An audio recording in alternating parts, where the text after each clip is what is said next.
Le défi d'aujourd'hui, c'est qu'on a tous des écrans. L'ordinateur, il fait partie un peu de la vie quotidienne, il y a des parents qui télétravaillent, donc la présence de l'ordinateur, elle est vraiment généralisée partout. Et puis c'est difficile de ne pas l'utiliser du tout. Ces objets, ils ont pris beaucoup d'importance aujourd'hui. C'est devenu des outils, on les utilise pour plein de choses différentes. Donc c'est des objets qui sont devenus hyper importants. Et en plus, c'est un objet qui est en lui-même attractif par le côté visuel, sensoriel, etc. Donc tout ça, ça le rend imbattable sur le plan de tous les objets intéressants sur cette terre. Le petit, il y a vraiment quelque chose qui l'attrape en termes de luminosité. Ça ne veut même pas dire qu'il comprend les images qu'il voit, mais c'est juste les flashs comme ça qui l'amènent, quoi. Le parent, il est là aussi pour réguler, pour être attentif. C'est très juste ce qu'elle fait. Elle baisse l'écran, comme ça diminue le pouvoir d'attraction de cet objet. Ce qui est intéressant dans cette situation, pour moi, c'est qu'il y a deux espaces un peu distincts. Un espace où un parent est en train de travailler, puis l'autre espace où un autre parent joue avec l'enfant. Et l'enfant, il est à distance de l'ordinateur, donc il n'est pas forcément happé. Enfin, son jeu n'est pas non plus interféré par ce qu'il voit de ce que fait l'autre parent. C'est joli quand même ce relais qu'il y a entre les deux parents. On est une équipe, maman qui doit travailler un moment, papa qui prend le relais, qui peut jouer avec les enfants.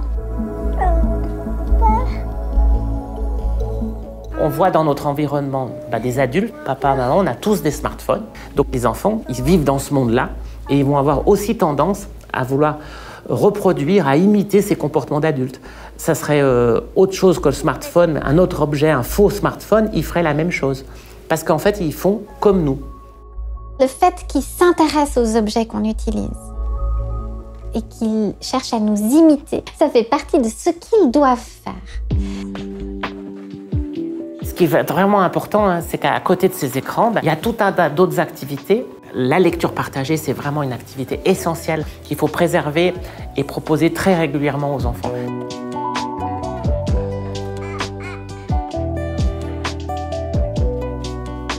C'est comme ça que l'enfant va mettre aussi des mots sur des images. Et il va retenir mieux que s'il entend seulement un mot sans un support visuel.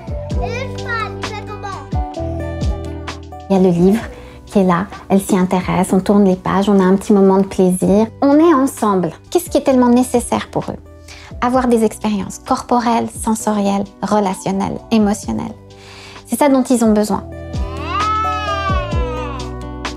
Tous les jeux qui, surtout aussi, favorisent l'interaction avec un parent ou avec un frère et une sœur sont vraiment très importants pour développer toutes les capacités sociales, les capacités aussi de régulation, les capacités cognitives et tout ce qui est langagier aussi.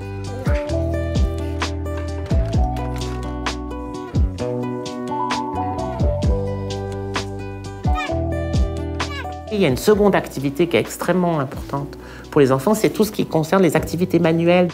On voit bien la motricité fine, de transvaser, de bricoler, de coller, tout ça. Et donc toutes ces activités-là répondent aux besoins de l'enfant et permettent de développer ses capacités multisensorielles, motrices, cognitives, affectives et permet aussi d'interagir avec les parents par ces moments-là.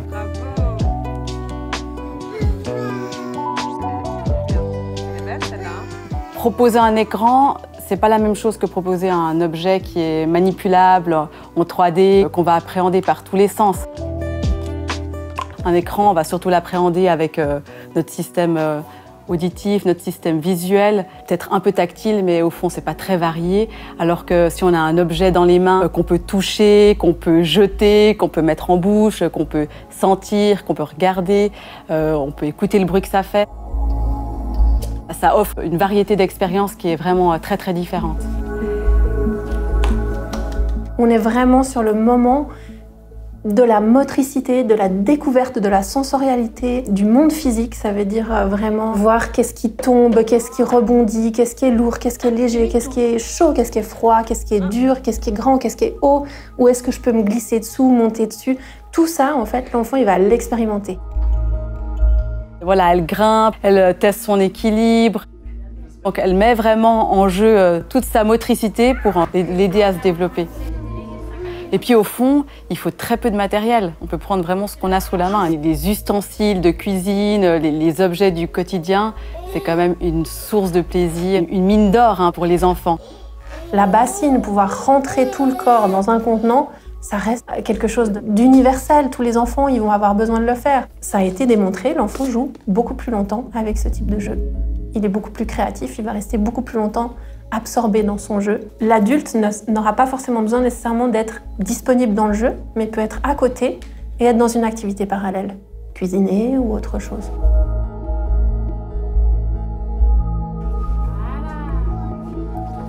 Le cache-cache, c'est un jeu qui est très investi, un peu avant 1 an, puis vraiment entre 1 et 2 ans. C'est un jeu auquel les enfants jouent spontanément beaucoup, parce que justement, ils vivent la question de la distance, de la séparation au travers du jeu.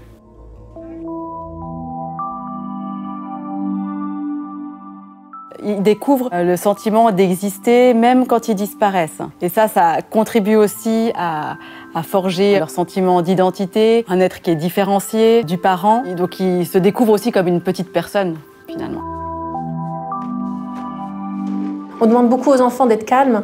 Et il faut savoir qu'en fait, à cet âge-là, c'est pas possible toute la journée. C'est pas possible, en fait. Il faut vraiment être prêt à accueillir ça. On est vraiment dans un âge où, du coup, ça demande beaucoup de surveillance, c'est vrai. L'activité physique est très importante. Il faut que les enfants bougent. Il faut leur permettre d'exercer leur corps, leurs sensations et d'aller explorer ce monde et la nature. Ce qui est très intéressant, c'est de se dire qu'il y a du soleil, qu'il y a du vent, qu'il y a de l'ombre, qu'il y a du chaud, il y a du froid. Et tout ça, ça va nourrir l'enfant vraiment dans la construction de soi, de son corps, et c'est très important. D'où la nécessité de sortir au moins 1 fois par jour avec un enfant, je pense. C'est un peu l'âge où il acquiert la marche, donc il acquiert aussi une forme d'autonomie. Et c'est aussi à ce moment-là qu'il peut prendre de la distance avec le parent. Il peut aussi revenir quand il en a besoin. Donc il a vraiment l'occasion d'aller explorer un environnement qui est un peu plus distant du parent. Ça fait vraiment partie de cette prise de liberté comme ça qui est tellement essentielle. C'est vraiment une super activité, les jeux dans les parcs et à l'extérieur. Ça va stimuler la motricité, qui va peut-être aussi contrecarrer un peu le risque de sédentarité et d'obésité pour des enfants qui seraient beaucoup assis devant des écrans.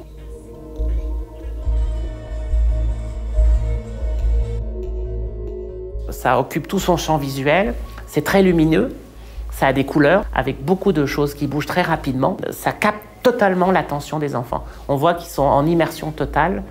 Ils sont capturés par ce qui bouge et ce qu'ils entendent.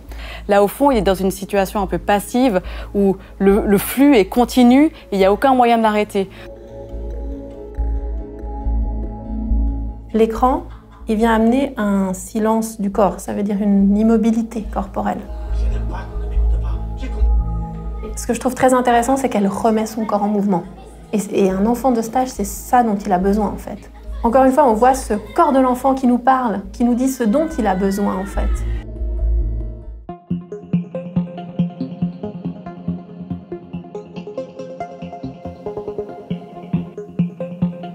Le contenu du téléphone n'a pas d'intérêt, sauf peut-être lorsqu'il s'agit de partage avec de la famille qui est à l'étranger ou qui n'est pas présente. Mais en dehors de ça, l'enfant, il ne comprend pas le contenu. Le contact par vidéo avec des personnes qui sont loin, c'est quelque chose qui est en essor ces dernières années. Et je crois que de manière très raisonnable, utiliser ça, c'est très sympa, c'est très chouette. Dans toutes les activités, à un moment donné, on voit bien que le smartphone a un statut particulièrement difficile à réguler pour l'enfant parce qu'il est là, il a un pouvoir d'attraction assez incroyable. Il est à la fois l'objet des adultes. C'est pas un objet dangereux puisque ma maman et mon papa l'utilisent et que tout le monde l'utilise. Mais des fois j'ai le droit, des fois j'ai pas le droit. Elle teste une limite, elle teste un cadre qui a été sûrement clairement défini avec elle. Ça fait aussi partie finalement de ce qu'elle doit un peu apprendre à gérer à cet âge-là. Est-ce que la limite est la même tout le temps ou pas? Comment je réagis si papa, maman dit non? L'enfant est assez sensible à l'état de disponibilité du parent. Même si le téléphone est à côté, qu'on y jette vite un œil, l'enfant il repère très très rapidement. Et finalement, ça modifie aussi rapidement son comportement, qu'il le rend moins disponible dans le jeu, qu'il le rend peut-être un peu plus irritable. Dans un environnement où on sent que l'enfant a beaucoup de moments pour jouer avec des jeux qui sont adaptés à son âge. Malgré ça, l'écran interfère très souvent dans ces moments-là et en fait, ça crée quand même beaucoup de discontinuité et dans le jeu et dans la relation. Tu donnes le téléphone de maman, chaton? Tu me donnes? Alors pour moi, la frustration, elle fait vraiment partie du développement. Enfin, il faut qu'il y ait un peu de frustration dans la vie, de sentir ce que ça nous fait et puis de sentir que ça redescend. On n'a pas le droit. Non, Jennifer. Effectivement, elle le montre, elle l'exprime. Ben oui, elle avait très envie de garder cet objet, on le lui a enlevé. Et puis elle est frustrée, et puis elle le montre. Certains parents utilisent les écrans pour calmer l'enfant, mais l'enfant après s'habitue à pouvoir se calmer qu'avec un écran. Et du coup, il ne va pas apprendre à se réguler tout seul dans des moments de frustration. Une des clés, c'est quand même de l'aider à traverser ce moment-là, de l'accompagner, pourquoi pas de mettre en mots ce qu'on voit, bah là je vois que t'es fâché, quitte à proposer aussi après une autre activité ensemble qui permet aussi pour lui de trouver un apaisement un peu plus rapide.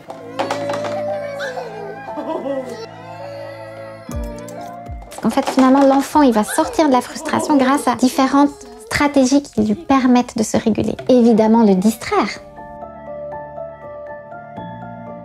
Mais encore une fois, on voit qu'au moment où il y a eu un écran, on va devoir être très disponible derrière pour gérer la fin de l'écran. La frustration, c'est normal. Et que, à des moments, ça fait partie de la vie et que c'est OK d'accepter aussi la crise et de ne pas vouloir l'éviter à tout prix. Ma recommandation, ce serait vraiment de dire on prend le téléphone et on le met ailleurs en fait. Ne laissons pas les objets connectés, les écrans aussi proches de nous parce que finalement ça vient faire interférence dans les jeux et dans la relation. Je crois que c'est vraiment ça qu'en termes de modèle on leur offre. Laissons les distracteurs de côté pour passer un véritable moment, même s'il est court, hein, mais de pleine disponibilité avec son enfant. L'expérience du parent, finalement, d'être avec l'enfant et de se laisser aussi surprendre par ce qui vient de l'enfant, c'est là où il va y avoir le plaisir.